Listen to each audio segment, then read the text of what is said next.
یک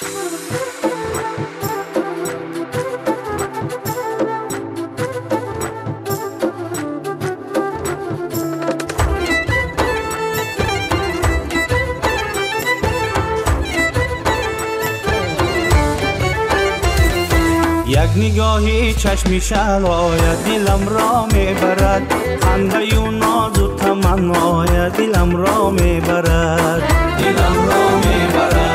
عقل و هوش از من ببردی با نگاهی گرمی خویش، قامت و حسن دلارایت دلم را میبرد، دلم را میبرد. عقل و هوش از من ببردی با نگاهی گرمی خویش، قامت و حسن دلارایت دلم را میبرد. گشته میره در دلم جای نگاری نازنین، آرزو دارم نگارم یک دم پیشم نشین،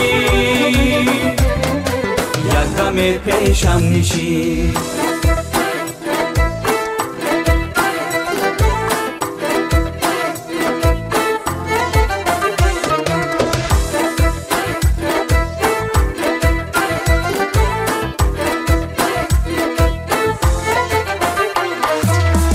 نقاش با قلم تصویر سیمای تو را، بیجا و ابروی زیبای دلم را میبرد. همچو مجنون گشتم از عشق ای نازک بدن، ای عزیزی دل سراپای دلم را میبرد. گشته میره در دلم جای نگاری نازنین، آرزو دارم نگارم یک دم پیشم نشین،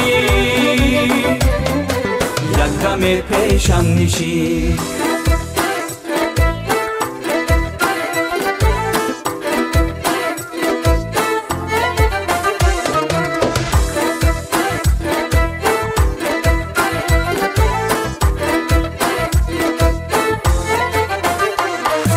میرسد گاه صدای خندت بر گوش من، خنده شیرین لب‌هایت دلم را میبرد.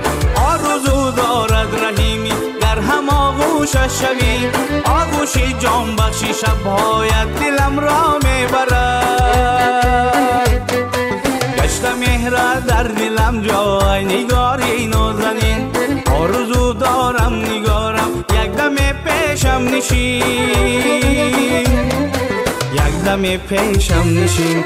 گشته میره در دلم جای نگاری نازنین، آرزو دارم نگارم یک دم پیشم نشین، یک دم پیشم نشین.